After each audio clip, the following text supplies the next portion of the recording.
It's a big night. It's the third installment of the Vanderpump Rules reunion. Raquel is on the stage.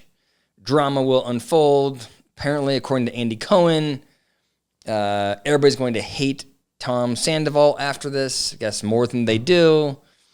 I'm excited about it. If you don't know who I am, I'm DavidColarossiPhD. I'm a licensed psychologist. And for fun, I watch Vanderpump Rules and other reality TV shows and react. So today, we're going to do that. My actions are human. It's Not exactly at that. all. No, Let's sick about this. Let's talk about this. No. You shut up. I'm talking. You shut up. I'm going to talk. You've been talking. Shut up. And Andy Cohen is questioning his life decisions right now. shut up. I'm talking. I'm done with James. I promise you, I won't say anything else about James except for this. He could not be more excited. All of you, everybody in the comments that tells me again the depth of his pain, maybe all that's true. He, right now, this has nothing to do with him, and he is loving it. That is not a guy that is suffering through grief. He doesn't care about Raquel, and he's not hurt by Tom. He likes just being on the winning side of this debate. I think that's it. And I'll leave James alone after that. Because, by the way, I do acknowledge he and Lala are the most entertaining. So I understand why they're fan favorites. Saying the things you were saying while each other was so demonic. Lala, we weren't first. They were not. They were making love. Tom's he's a romantic at heart. He doesn't fuck. He makes love. The foremost. You had making love. had. Come on. I do love Lala. I'm with Lala. I think he's so hot.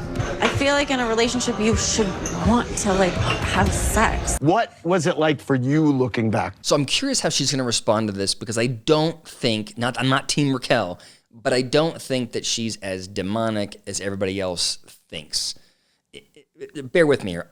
I think the relationship was led by Tom. I think that Tom was unhappy in the relationship with Ariana, or maybe he wasn't even unhappy. I think he convinced himself that the lack of sex, the lack of her praising him, the lack of whatever was a viable reason for him to step out of the relationship. And then you have Raquel here, who doesn't seem to have a strong sense of self, who is, like one of those, I think of her like one of those fish that swim underneath the sharks that just sort of does whatever the shark does, right? Just wants some bigger creature to follow. And I think that position, her sort of idolizing and following Tom, made Tom feel good. And so Tom says, oh my God, we have this wonderful relationship, and my relationship with Ariana sucks, right? I think that's how it started. And I think you have Raquel here who was thinking what Tom and I have is real, and what Tom and Ariana have is not. And so I think she was trying to help Ariana see that the relationship wasn't where it should be, so that Ariana would leave the relationship and then she could have Tom to himself. I think that was the motivation, not her trying to encourage sex or trying to instigate further friction. I think. So I think it's manipulative, not demonic or psychopathic. So shut the up. Yourself with a cheese grater. You suck. You're disgusting. So sick of this. I am so done with this mistress comment. Okay, why? Because I'm not one. I have so many thoughts. So I will do a separate video on the Randall scandal. So I watched the Hulu documentary. And I think it's really difficult for people, it's difficult for me to figure out, to effectively talk about the situation, because it's hard to do it in a way that doesn't sort of victim shame.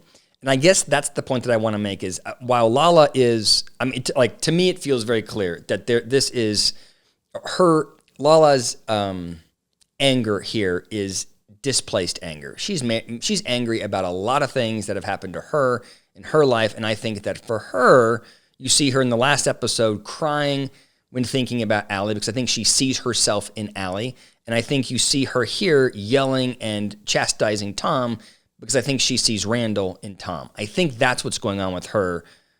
In the first couple of episodes, I just thought, okay, Lala is a reality TV star that is exceptional at being entertaining. She seems to be, just as a side note, the person on this stage that is most aware that there are cameras and that there are people watching and that this is what we want. Like, she knows how to drum up drama and friction, and I think she leans into it, and I think that's why she's super successful.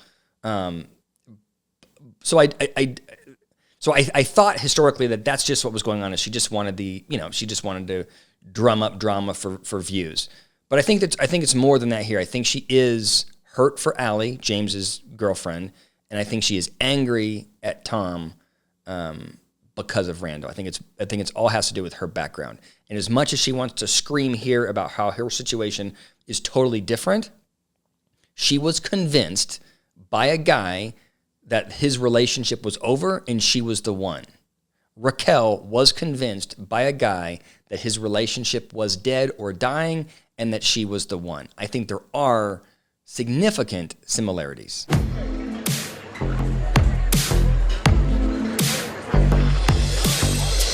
Can I say something? Heavy tongue there for a second.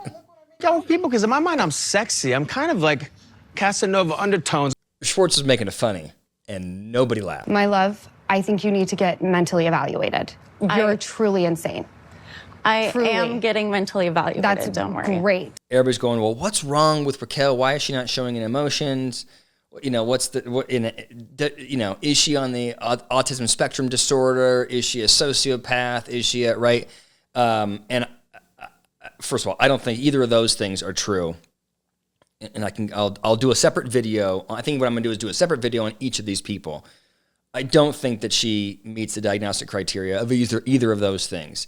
But I do think that I wonder if she's medicated. I think that she comes across to me like she is, she's experiencing grief, and I think she's struggling. Think about it this way. We would never judge if we found out that that Raquel's parents passed away the week prior, and you saw her and she was stone cold and stoic like this. You would never go, something's wrong with her. Why isn't she grieving the right way? You would say, look, everybody grieves differently. She has I'm sure it feels to her like the entire world judging her, saying she's this horrific person. She feels terrible. Right? She is grieving the loss of her identity, the loss of her relationships. I think she's in a very tenuous mental position right now. And so, I would be worried about her, to be honest. Like, she does not look stable. And I think that this sort of stoic stance that she has, I think, is a very thin veneer. And I think you asked the right question, you poke the right thing, and I think she, I would bet, becomes unhinged.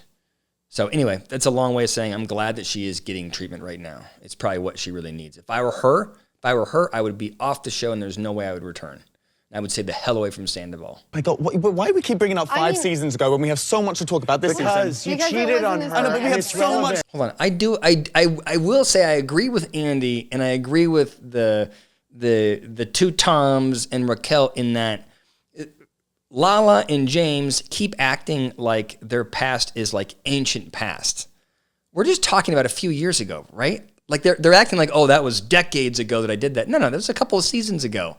So they are not as clean as they would like to be, right? Come on. I get that it's not as bad, but they're not clean. Their hands are not clean. Did you weaponize you it were- after you were actually over it? No, this is Lala at her finest. Like, Oh. I'm always at my finest, baby. No. Oh, I'm boy. always at my finest, The liars. baby. I'm going to start saying that. I'm always at my finest. Always. Him comparing you DJing at my house to Imagine Fest. Jesus, dude. I'm You not gotta going to listen grow to the about this. I'm not going to say anything about James. It's fine.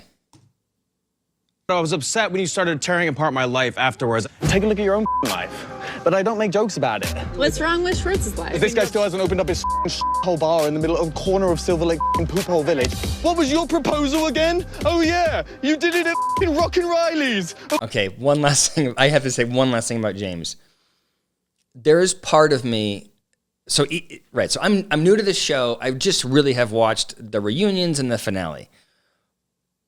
And I recognize that James is one of the most entertaining characters, and this would not be as fun if he wasn't there.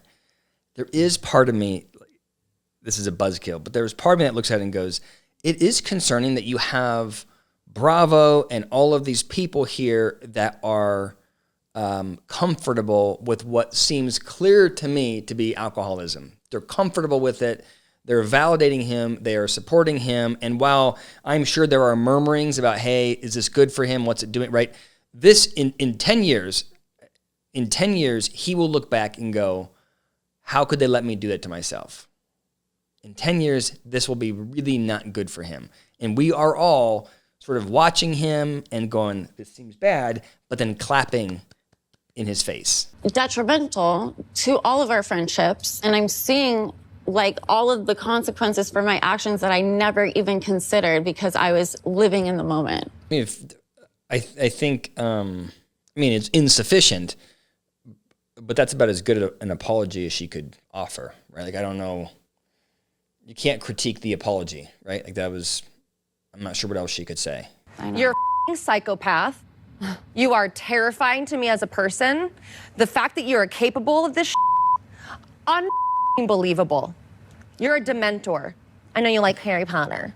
There's a part of me that feels like this is, it's like hard to think that this could be in any way healthy, but how often is there an affair and the person that was cheated on, the person in Ariana's role, how often do they never get the opportunity to say what they actually think to the person that perpetrated against them, right? Like, because of this reunion, Raquel can't just run away to Arizona and stay there forever. She has to face Ariana, and Ariana gets the opportunity to say, you're a dementor.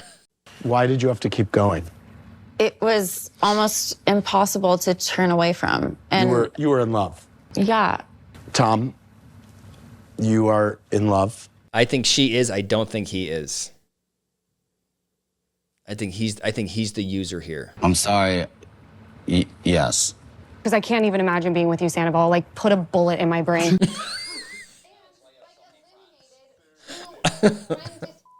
You are nothing. You're not going to have this forever either. This is who he is. All right. This will be a pattern. You are next to go. Get ready. You mean he'll cheat on? Yeah, he'll for sure cheat on her. First of all, there's in my mind, there's no way this relationship works. I think that I think Raquel's in love. I think Raquel is in love with the idea of being in a relationship with Tom. I think that Tom loves distraction and attention. To me, he is, again, I'll do a separate video on this, but so it's difficult to make a clear, I can't make a diagnosis since I've not ever sat down and talked to him. But if you look at what we see here, somebody like Sandoval, based on what we've seen through the last 4 or 5 episodes and based on the stories that are being told, meets many of the diagnostic criteria for narcissism. Like, specifically, it's different than just being self-centered or selfish. It's a pervasive pattern of behavior that impacts multiple people in multiple areas of his life. He is hurting his girlfriend. He's hurting his friend Tom. He has cheated on other girlfriends, but historically, right, he has used people. So there's this, and he has this need for attention. He has this need to be provocative. He thinks that he is, he's got delusions of grandeur.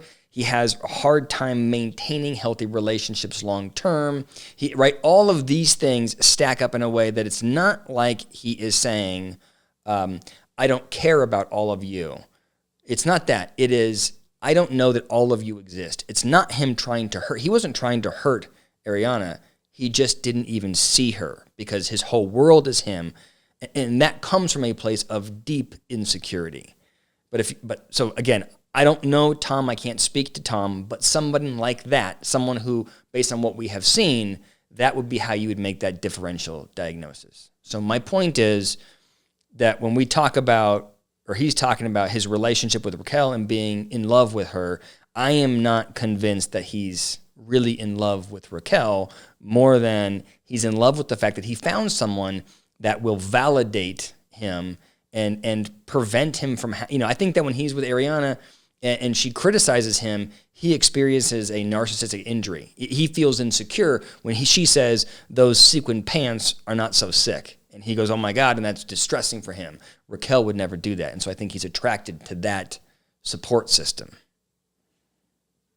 Hope that made sense. Last Halloween, you actually dressed up as Raquel. Yeah, I helped you do it. So demented. That It's is so just twisted. so macabre. It's Yeah, that I agree is demented. See, I think it goes back to the piece about, like, there's two options. Like, one option is he wanted to, he thought he could get away with it, and he wanted to flaunt it, and there was some satisfaction he got by the fact that he could sort of message this relationship without Ariana knowing it, like that he was getting away with something. Maybe that's part of it. The other part of it, the bigger part of it for me, is I don't think that he even thought for a second that what he was doing was weird. Like, I don't think he has like the emotional availability to be able to even recognize what he was doing. I think he's incredibly. I think he lacks all sophistication. Jeez. Does that necklace have the meaning that we all think it does? Yeah, it was significant to who he became in my life. So provocative. It's just like having the conversation with Ariana. It's almost like you were acting out some kind of weird charade. No. She also is not very sophisticated, and she was in love. And she believed at that time that they were going to end up together. And so it was okay. Like, that was leading her thinking, not the reality of all of this. I think that, like, neither one of us have really had time to, like, really process this. They haven't had time to, they've had plenty of time to process the relationship. They haven't had time to process getting caught. No, you know who he did sleep with after him and Raquel started sleeping together? Me. Yeah, she kept her t-shirt on. It was really hot. That's what I'm talking about. Back to this idea of a narcissistic diagnosis. Someone that does that, I'm not saying Tom, but someone like that acts that way, what he's demonstrating is, look, he has hurt his ex in a devastating way. He did it. It's 100% his fault, no question. And now you are on stage in front of the world after having done that. Most people would go, I am going to just toe the line and do the right thing, and I'm going to cry when I should cry. Right? You should just toe the line. But he is so hurt by the fact that he has been picked and criticized by James and by Lala and by Ariana. Like, he's so hurt by that because of that. He has that narcissistic injury. He can't believe that people they're poking his insecurity. And so the second he has a chance, he will lash out and say, the sex was no good because you wore a t-shirt. That is a picture-perfect example of someone's inability to recognize or to understand and respond appropriately to how they're feeling and how they're impacting the world around them. Schwartz, think you'll ever get married again? I would give it a 5% chance. Very unlikely. I'll fall in Really? love many times. I'll fall in love. This guy, I'll fall in love many times. I feel like Tom is like, my one person that I do have. And if I just went and betrayed him, this is the one story that we've agreed on getting straight.